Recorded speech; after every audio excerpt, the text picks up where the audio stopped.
Let me tell you one thing. He says, you may never drive a new car, but you're gonna have an interesting life.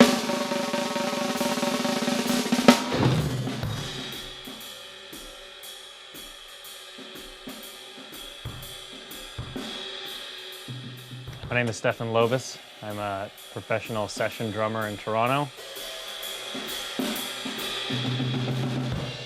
I got my first drum kit April Fool's Day when I was in grade 10. So this April Fool's Day, this April 1st, will be my 14th year drumming.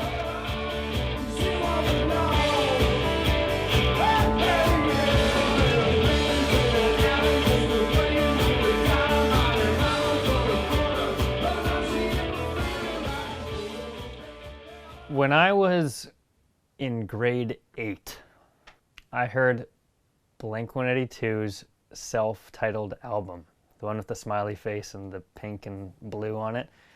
And I instantly, from having zero interest in music, I instantly fell in love with drums. I never heard drums before. I'd listened to music, I liked songs, I liked stuff that everyone likes, but I never heard drums, and those popped out. So as soon as I heard that record, I was like, I gotta play drums. I gotta get this going. I gotta make those sounds happen. I gotta do this. I just fell in love. It's a weird thing. It was love at first sight music version.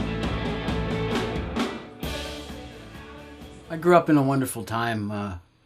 When I was a child, there were the folk acts, Peter, Paul, and Mary, the Kingston Trio, fabulous, fabulous folk acts. And that's what really led me into popular music, is through folk music.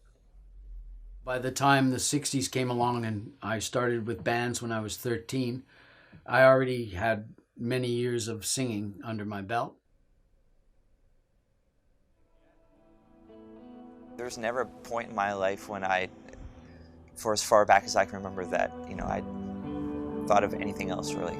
It was just like listening to records or hitting the pots and pans, or walking around with a guitar neck, where it's like, listening to the radio. It was always there.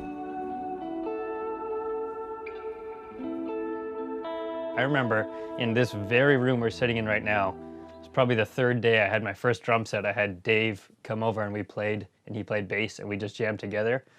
It was my first time ever doing that, and I instantly felt this magical, insane feeling. It's like I just took some crazy drug.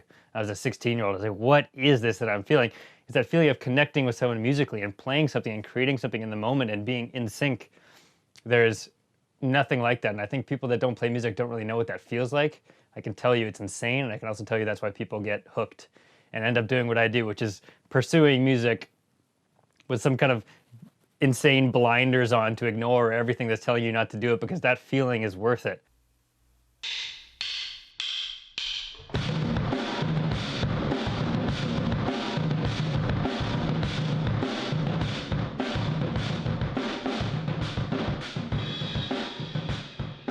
In this house, the drums go they aren't even confined by the house, right? They go to that house, and then over there. So there were at least 3 houses plus us listening to drums on any given day.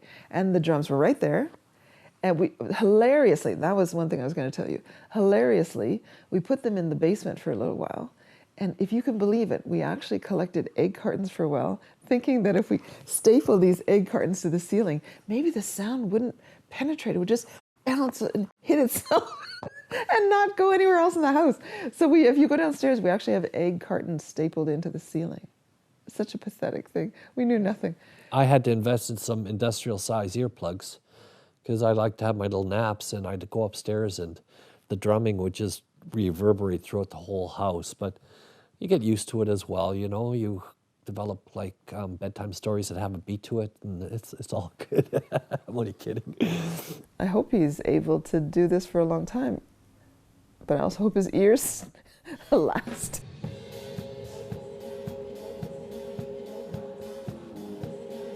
In my day, if a club owner didn't pay me, then a big black car pulled up with 4 guys in black suits, and they went and got my money for me.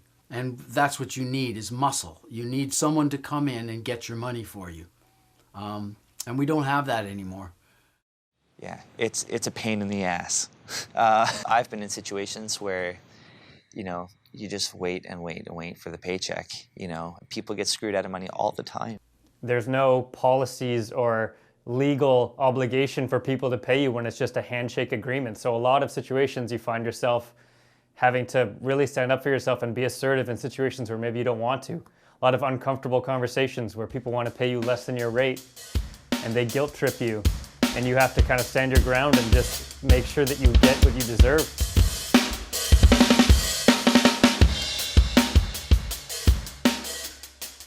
Several times in my life I've had to walk through a desert. From 45 to 50 was a hell of a desert I walked through, but by the time I was 50 it was all going again. I'm producing records and had this place going, and we were doing really well again. So yeah, I mean, any musician's gonna have to walk through deserts. It's just part of the rules, right? There's nothing guaranteed. Next month, I don't know what's gonna happen.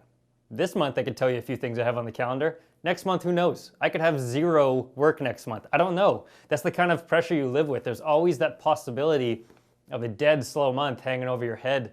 And that feeling can destroy people. That unsure feeling that you get of not knowing where your next gig is, if there's gonna be a next gig. Sometimes you get into a lull and you have a slow month and it feels like you're never gonna work again. You're like, I'm done. I'm gonna be homeless. That's it. The key to surviving as an independent musician is multiple streams of income.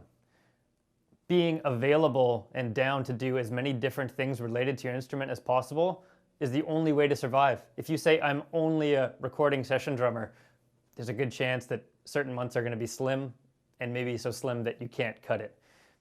For example, I like to do live gigs, recording sessions, tours, weddings, original projects, cover gigs, drum lessons. I flip drum kits. I'll buy a kit, fix it up, clean it up, take better pictures, sell it for a little bit more cash. The more streams of income, the more hoses you have feeding into your bucket, quicker that's going to fill up.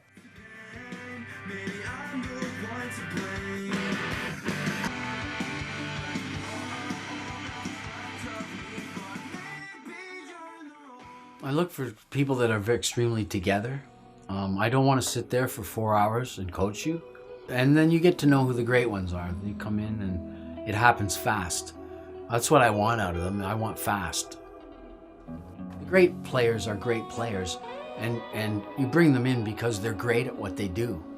And you don't have to sit there and pull teeth to get what you want out of them.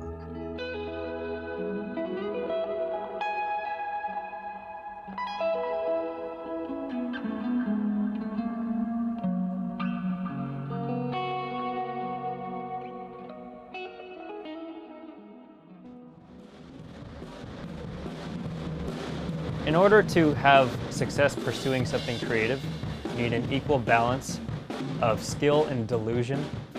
You need to be able to convince yourself that these things are possible. A lot of people are going to tell you that the statistics are against you, which they are. A lot of people are going to tell you that it's not a realistic way to make a living, which it probably isn't. But if you combine the ability with the ability to ignore people's negative thoughts, you have a chance of doing something great. Who knows? I think I have those two things. I think I have the ability. I think I have the delusion. I think I'm able to convince myself it's possible. Time will tell where I end up. The thing that I do believe in is music and the effect it has on people, and the feeling that you feel when you're doing something that powerful in front of a group of people and they're feeling it and you're feeling it and you're feeling it together and you're sharing that moment. That is a real thing that I do believe in. So I don't think I'm ever gonna get tired of that. I think eventually in my life I might want some security that a full session player lifestyle may not give me. I don't see myself ever leaving music though, and I think as long as I can, I will be a session drummer and love it.